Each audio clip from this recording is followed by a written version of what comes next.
2018 में मध्य प्रदेश के विधानसभा चुनाव में कांग्रेस की जीत में पार्टी का वचन पत्र गेम चेंजर साबित हुआ था। इसी को देखते हुए इस बार भी विधानसभा चुनाव में कांग्रेस ने अपना पूरा फोकस वचन पत्र पर कर दिया है। पार्टी विधानसभा चुनाव से 6 महीने पहले जनता के सामने अपना वचन पत्र लाने की तैयारी में है। कांग्रेस जून में वचन पत्र जनता के सामने लाकर उसका प्रचार प्रसार कर चुनाव में फायदा लेने की रणनीति पर काम कर रही है। पीसीसी चीफ कमलनाथ के घर हुई वचन पत्र समिति की अंतिम बैठक में इसका मसौदा तैयार किया गया है। सभी वर्गों का ध्यान रखकर कांग्रेस पार्टी का वचन पत्र लगभग पूर्ण हो गया है और उसकी समीक्षा भी हुई है। अगर कुछ और ऐसी महत्वपूर्ण चीज़ें हमारे संज्ञान में आएंगी, सभी नेता जनता के बीच में जाके दौरा भी कर रहे हैं समय समय पर, उनको भी इसमें शामिल किया जाएगा। पुनः 2023 पे मुख्यमंत्री कमलनाथ जी बनेंगे और सरकार बनेगी, हम उनको लागू करेंगे। कांग्रेस प्रदेश और जिला स्तर पर अलग अलग वचन पत्र लाने की तैयारी में है। जिला स्तर के वचन पत्र में कांग्रेस स्थानीय मुद्दों को शामिल करेगी, जिसमें समस्याओं और जनता की मांगों को शामिल कर उनको प्राथमिकता से पूरा करने का वचन कांग्रेस जनता को देगी। जिला स्तर पर वचन पत्र लाने के पीछे कांग्रेस की रणनीति एकदम साफ है कि वो विधानसभा चुनाव को स्थानीय मुद्दों पर लड़ना चाह रही है, न कि राष्ट्रीय मुद्दों पर। हालांकि बीजेपी इसको लेकर तंज कस रही है। बीजेपी नेताओं का कहना है कि काठ की हांडी एक बार चढ़ती है। कांग्रेस का वचन पत्र जनता एक बार देख चुकी है, वो कोई भी जतन करे जनता विश्वास करने वाली नहीं। कांग्रेस का गेम ओवर हो चुका है, वहीं कांग्रेस इस पर पलटवार कर रही है। वो वचन पत्र नहीं, छलावा पत्र है। पिछली बार वो जो छलावा दे चुके हैं, धोखा दे चुके हैं, उसकी पुनरावृत्ति करने की कोशिश है। मैंने समाचार देखा, उसमें उनने 60 सीटें दिग्विजय सिंह जी को दे दी हैं, बंटाधार जी को। मतलब 60 पे तो उनने मान लिया कि हम जीत ही नहीं रहे। अब तो 170 के लिए लड़ाई लड़ने की बात कर रहे हैं, जहां हार उन्हें स्वीकार कर ली है। वातानुकूलित कमरों में बैठ के कमलनाथ जी जनता के बीच कभी जाते नहीं है। वचन पत्र के नाम पर वो करते हैं, लेकिन अब नकाब उतर चुका है, गेम ओवर हो चुका है। जनता जान चुकी है कि ये छलावा है। छलावा समिति की बैठक। जो भी राजनीतिक दल है अपनी रणनीति तय करते हैं। कांग्रेस पार्टी भी चुनाव के लिए अब हर हालत में मध्य प्रदेश की सरकार बनाना कांग्रेस के हर कार्यकर्ता का कर्तव्य है, जिम्मेदारी है। वो अपनी जिम्मेदारी निभाने के लिए सहज तत्पर है। परिणाम आ जाएंगे, पता चल जाएगा, दूध का पानी हो जाएगा, कौन कितने पानी में है। कांग्रेस वचन पत्र समिति की बैठक में किन मुद्दों पर चर्चा हुई ये तो अभी साफ नहीं हुआ, लेकिन इतना तो साफ है कि कांग्रेस किसान कर्ज माफी, ओल्ड पेंशन स्कीम, महिलाओं को 1500 रुपए महीना भत्ता, 500 रुपए में गैस सिलेंडर, सस्ती बिजली, किसानों के बिजली बिल माफ, युवाओं को रोजगार और बेरोजगारी भत्ता, जिला स्तर पर स्थानीय मांगों की पूर्ति को अपने वचन पत्र में शामिल करने जा रही है। 2018 में तो कांग्रेस का वचन पत्र उसके लिए गेम चेंजर साबित हुआ था। अब फिर कांग्रेस वचन पत्र के सहारे भाजपा को घेरने की रणनीति बना रही है। कांग्रेस ये कहकर 2018 के वचन पत्र के भी कई ऐलान 2023 में दोहराने जा रही है कि पिछली बार उसे काम करने का मौका नहीं मिला था। देखना ये है कि वो इस बार कितने वचन पूरे कर पाती है और इससे पहले जनता उसके वचनों पर कितना भरोसा करती है। Bureau report, IND 24।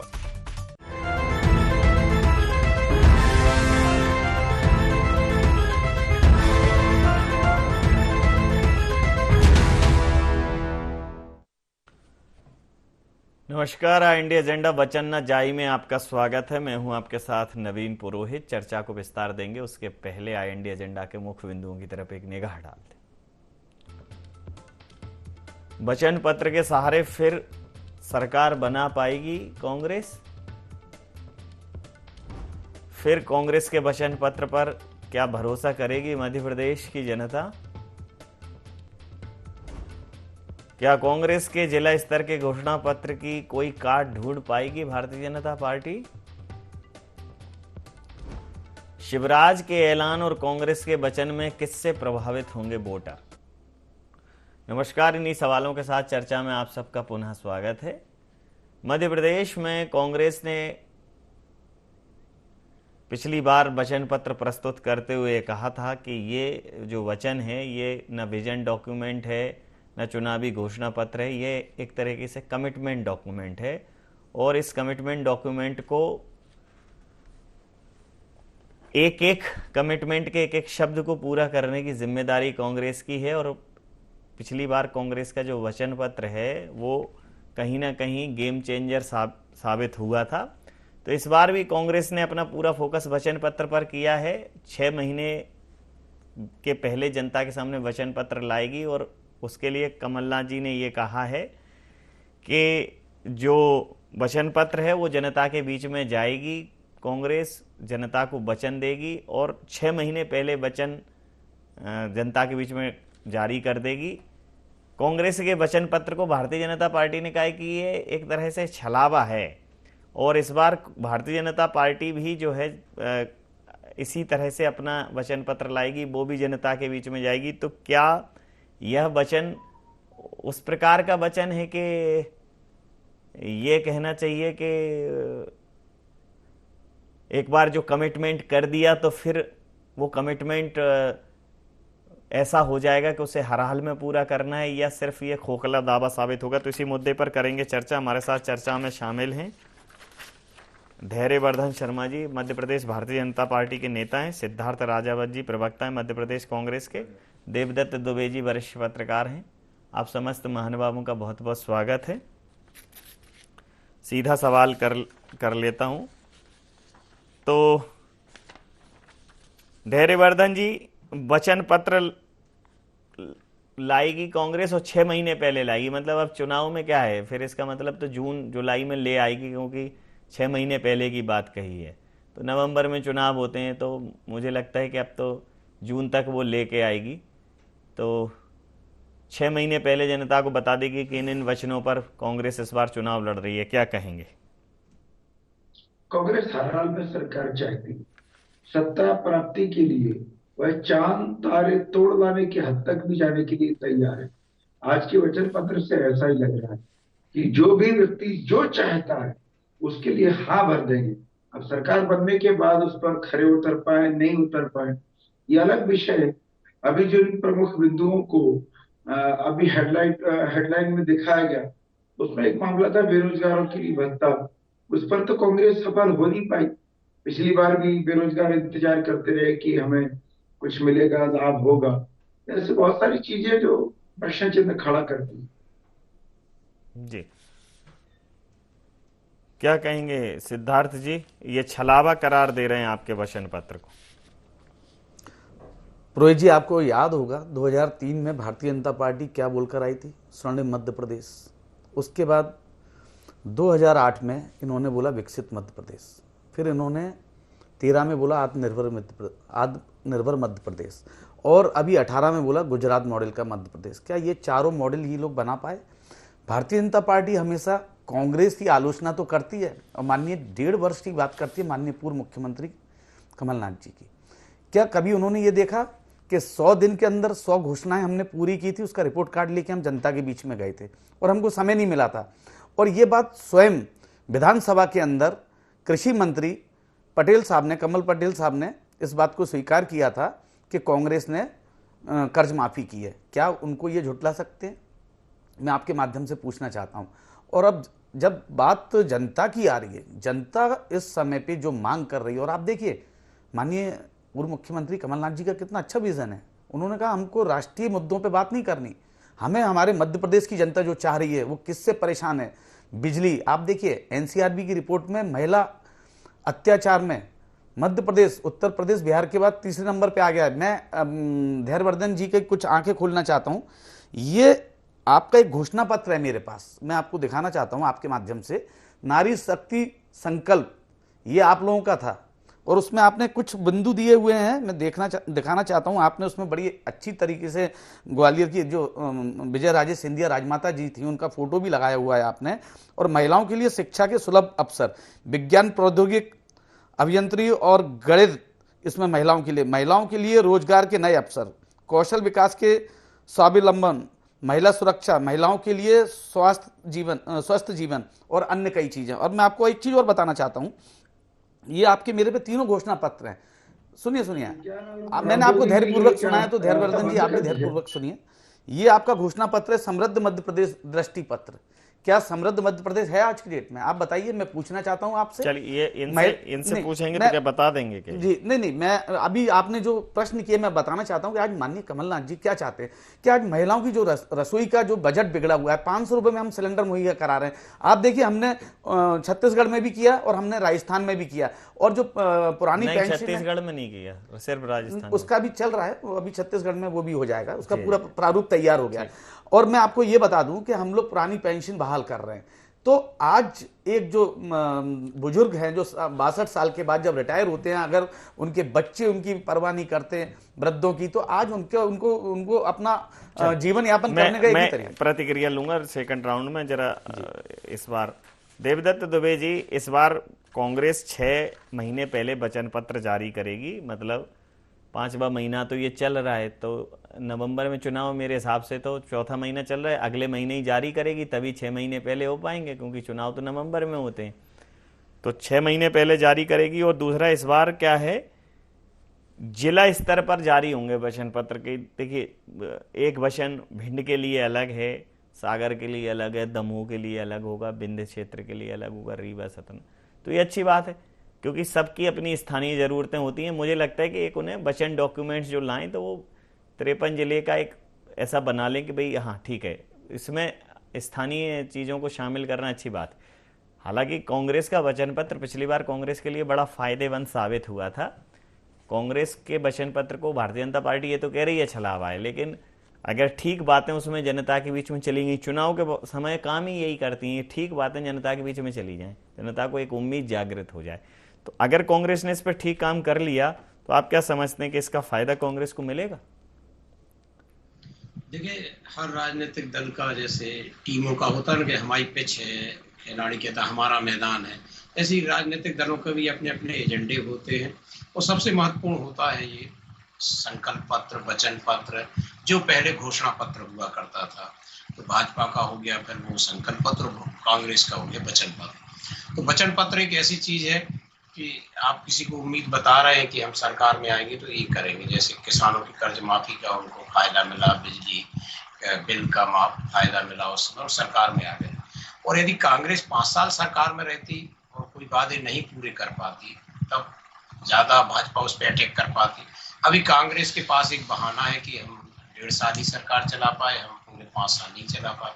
तो एक जो बहाना है, जिसको आप बहाना कहें, चलता है राजनीति में सब जगह, वो कांग्रेस लेके जा रही है। और चूंकि वो 18 में इसका फायदा ले चुकी कि 15 वर्षों की सरकार को उसने उखाड़ा, चाहे वो एकता की दम पे हो, चाहे वचन पत्र की दम पर, तो वही फार्मूले को, उसी मैदान को कांग्रेस अपना रही। क्योंकि कमलनाथ खुद कहते हैं कि हम भाजपा के संगठन से है हमारा मुकाबला, भाजपा जैसा नेटवर्क नहीं है उनके पास, संसाधन नहीं है, उतने नेता नहीं है। आप देखें कि यहाँ कमलनाथ और दिग्विजय सिंह 2 नेता हैं जो उनके कहें स्टार प्रचारक है, जो रणनीतिकार जो भी है, बाकी तो उतने प्रभावी नहीं रख रहे हैं। और भाजपा में देखें तो आप कितने केंद्रीय मंत्री, प्रदेश अध्यक्ष, मुख्यमंत्री, प्रदेश के मंत्री और संगठन, कितने जामवाल, शिव प्रकाश, मुरलीधर राव, कितने रणनीतिकार, कितना कुछ।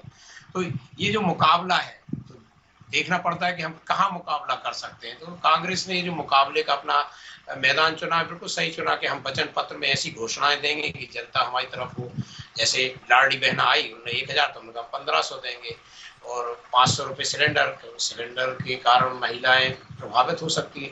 और बिजली का भी 300 यूनिट वाला किया, और अभी और जो करेंगे। तो मरता क्या ना करता की स्थिति में है कांग्रेस। यदि इस बार वो सरकार में नहीं आई तो उसकी स्थिति बिहार और यूपी जैसी हो जाएगी। इसलिए वो सब कुछ कहेगी कि हम सब करेंगे।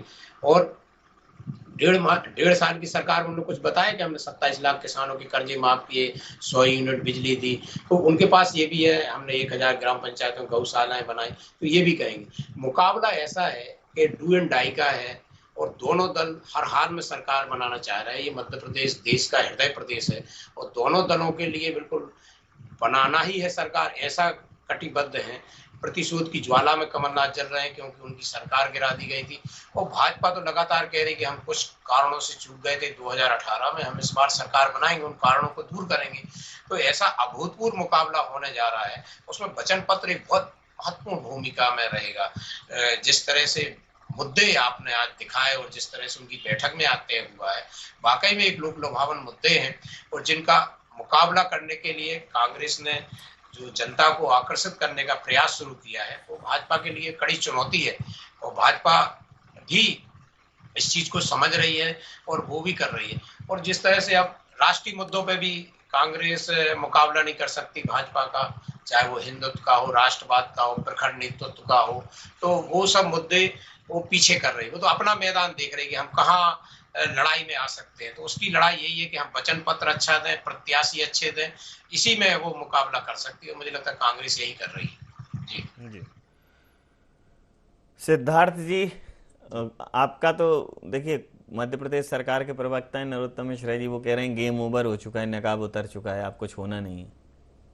गेम ओवर तो नरोत्तम मिश्रा जी का हो चुका है। शायद विगत एक हफ्ते पूर्व जो घटनाएं उनके संग घटी हैं, मैं बोलना नहीं चाहूँगा, व्यक्तिगत है उनकी, तो गेम ओवर तो नरोत्तम मिश्रा जी का हो चुका है। और कहीं माननीय दिग्विजय सिंह जी ने अगर 2 चक्कर लगा दिए उनकी क्षेत्र में तो हो सकता है कि वो चुनावी, वैसे तो टिकट ही मिलना मुश्किल है, हो सकता है कि जो खबरें लग रही हैं कि वो भी है ना डेंजर जोन में है।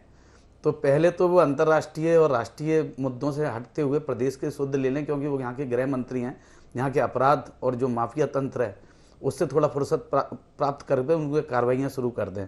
तो जो माननीय दिग्विजय सिंह जी के लिए वो बोल रहे हैं, दिग्विजय सिंह जी जा क्यों नहीं रहे वहाँ? अवश्य जाएंगे। तो 2 चक्कर लगाने के लिए कि अगर लगा दिए, अगर क्यों नहीं लगा रहे? कोई सेटिंग है क्या दिग्विजय सिंह? नहीं, सेटिंग नहीं है। मैं कह रहा हूँ अगर माननीय दिग्विजय सिंह जी ने 2 चक्कर लगा दिए तो ये मालूम भी नहीं चलेगा कि नरोत्तम मिश्रा जी कभी नेतागिरी उस एरिया से करते भी थे कि नहीं, क्योंकि वो कद्दावर नेता हैं कि उनकी जो पकड़ बारीकी रूप से जो कार्यकर्ताओं के जाने वाले भैया अभी अभियाल आ रहे हैं, आप देना जो बारीकी माइक्रो मैनेजमेंट है, उनकी जो पकड़ आज भी कार्यकर्ताओं में है। 10 साल मुख्यमंत्री रहने के बाद, 2 बार पीसीसी चीफ रहने के बाद, और आप देखिए केंद्रीय नेतृत्व में भी उनकी अहम भूमिका रही है और भारत जोड़ो यात्रा में भी आपने देखा होगा क्या सफल आयोजन उन्होंने किया।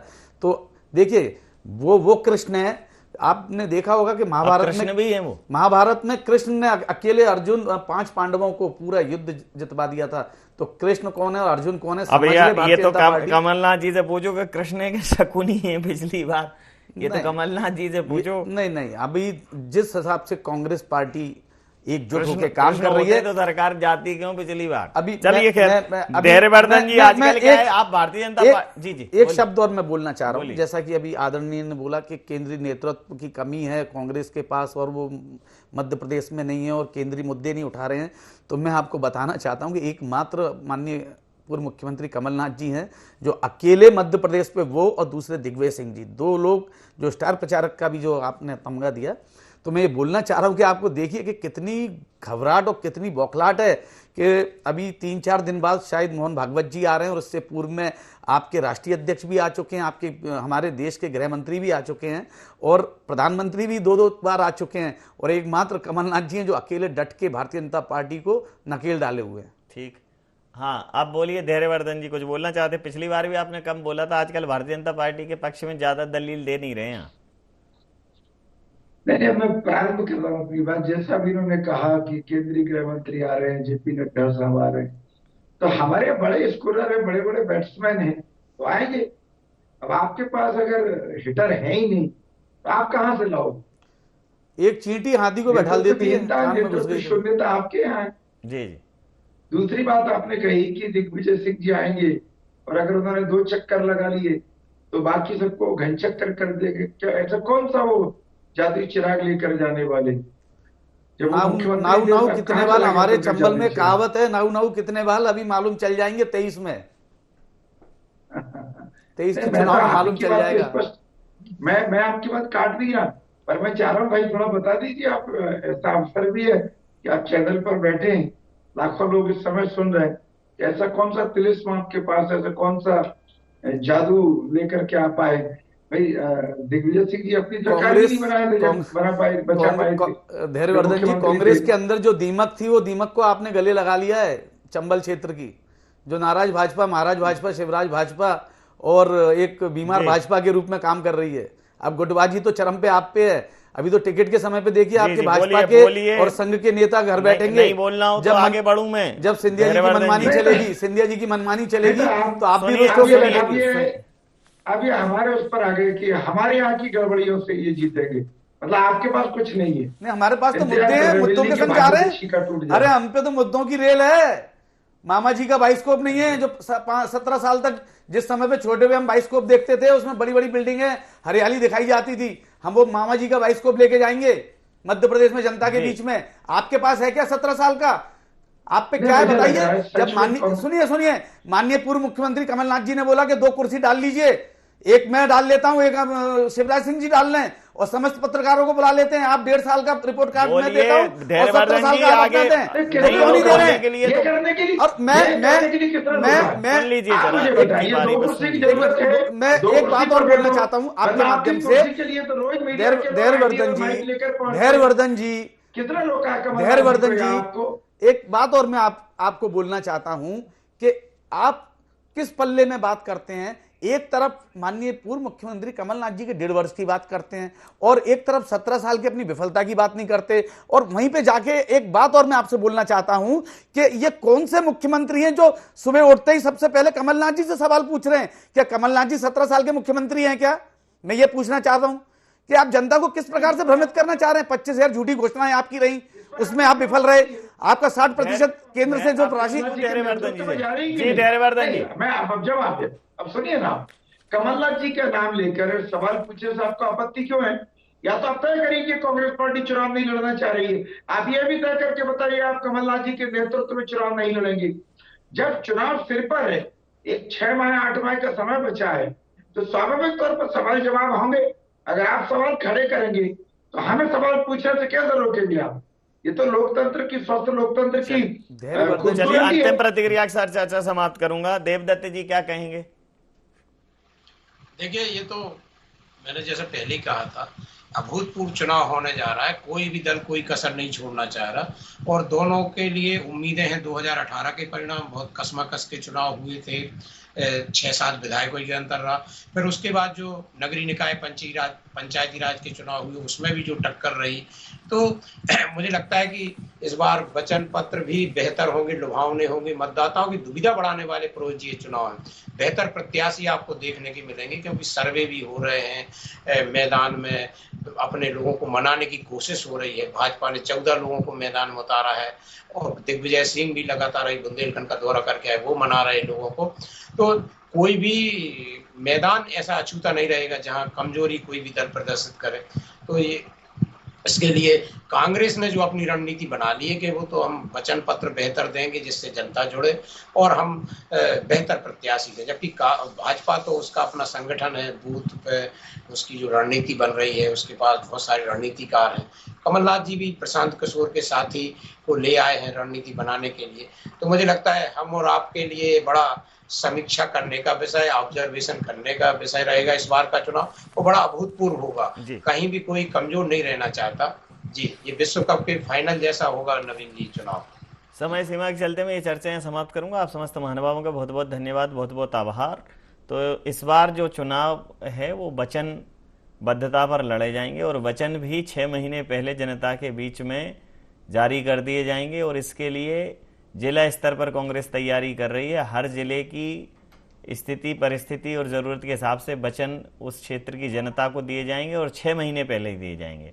तो मध्य प्रदेश में भारतीय जनता पार्टी कह रही है कि जो कांग्रेस का वचन पत्र है वो छलावा है और वचन, अब जनता गेम ओवर हो गया है कांग्रेस का।